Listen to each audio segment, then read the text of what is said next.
رمضان المبارک کی برکتوں میں سے ایک برکت ہے افطار۔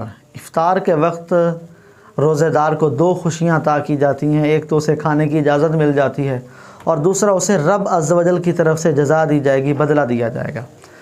روزہ افطار کروانے کی بڑی فضیلت ہے۔ آج ہم احادیث مبارکہ کی روح سے سنیں گے کہ روزہ افطار کرنے کی کتنی زیادہ فضیلت ہے۔ جب بھی ہم افطار کا ذکر کرتے ہیں تو ہمارے ذہن میں آتا ہے کہ بہت زیادہ کھلائیں گے یا کسی اور کو کھلائیں گے، مسجد میں جا کر یا باہر کہیں افطار پارٹی کا انتظام کریں گے، روزہ داروں کا روزہ افطار کروائیں گے تو ہی ثواب ملے گا۔ حالانکہ ایسا نہیں، آپ جو اپنے گھر والوں کے لیے افطاری لے کر آ رہے ہیں وہ بھی آپ ان کا روزہ افطار کروا رہے ہیں۔ نبی کریم صلی اللہ علیہ وسلم کا فرمانے بابرکت ہے، جس نے حلال کھانے یا پانی سے کسی روزہ دار کا روزہ افطار کروایا، فرشتے ماہ رمضان کے اوقات میں اس کے لیے استغفار کرتے ہیں۔ استغفار یعنی بخشش کی دعا کرتے ہیں، معصوم فرشتے جو گناہ نہیں کرتے۔ اور جبریل امین علیہ السلام شب قدر میں اس کے لیے استغفار کریں گے۔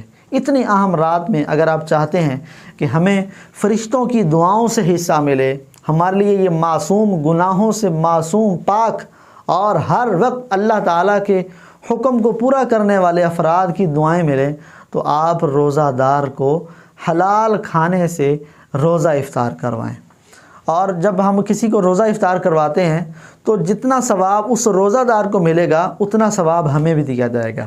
پیارے آقا علیہ الصلوۃ والسلام نے فرمایا، جو ماہ رمضان میں کسی روزہ دار کو روزہ افطار کروائے گا تو اس کے گناہ کی مغفرت کا باعث ہوگا یہ عمل، اور اس کی گردن جہنم کی آگ سے آزاد کر دی جائے گی، نیز اس روزہ دار کے برابر ثواب ملے گا اور روزہ دار کے ثواب میں بھی کوئی کمی نہیں ہوگی۔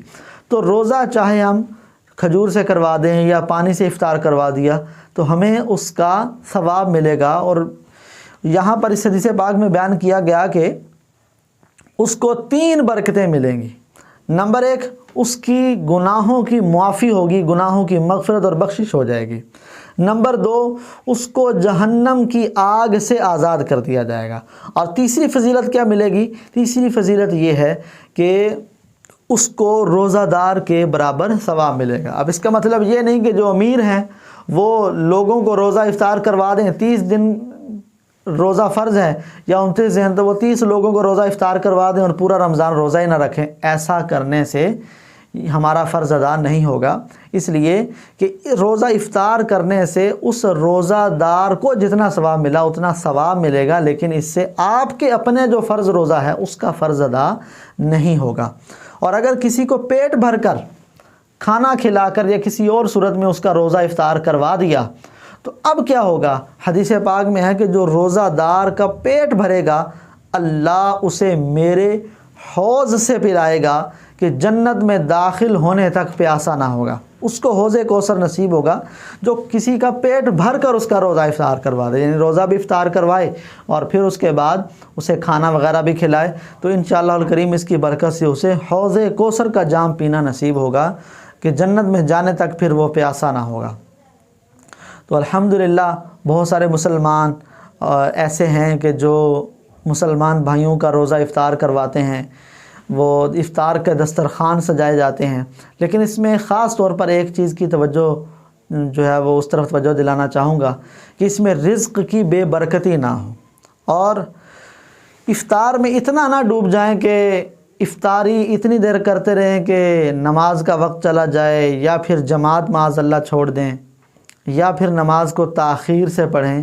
تو اس طرح ہمیں نہیں کرنا۔ جن پر جماعت واجب ہے تو وہ مسجد میں حاضر ہو کر نماز با جماعت ادا کریں، اور افطار کے وقت آپ دعا بھی کریں۔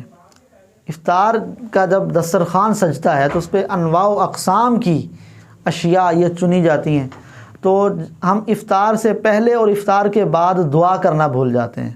حالانکہ افطار کے وقت جو دعا کریں گے ایک ایسی دعا ہوتی ہے، وہ دعا رد نہیں کی جاتی۔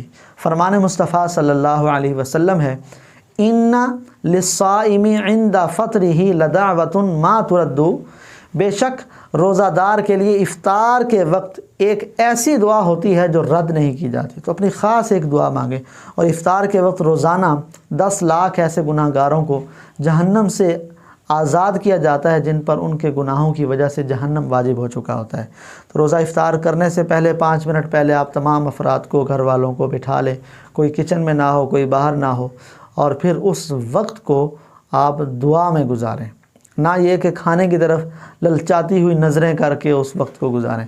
اسی طرح جب آپ روزہ افطار کر لیں تو افطار کرنے کے بعد دعا مانگی جائے، جو ہے نا دعا اللہم انی لک صمت، یہ والی جو دعا ہے، یہ دعا افطار کرنے کے بعد مانگی جائے تو یہ زیادہ بہتر ہے۔ اب اس کے بعد پھر دعا مانگیں، مختصر چاہے دعا مانگ لیں، لیکن دعا مانگیں کہ یہ جو وقت ہے یہ قبولیت کا وقت ہے، ہم نے سارا دن بھوک اور پیاس میں کاٹا، اللہ کا حکم مانا، اب اللہ کے حکم ماننے پر ہمیں اجر دیا جائے گا، اس اجر لینے کا طریقہ ہے دعا۔ اس دعا کو انشاءاللہ کریں گے، دوسروں کو بھی روزہ افطار کروائیں گے تو ہمیں اس کی بے شمار برکتیں نصیب ہوں گی۔ اللہ تعالی ہمارا حامی و ناصر ہو۔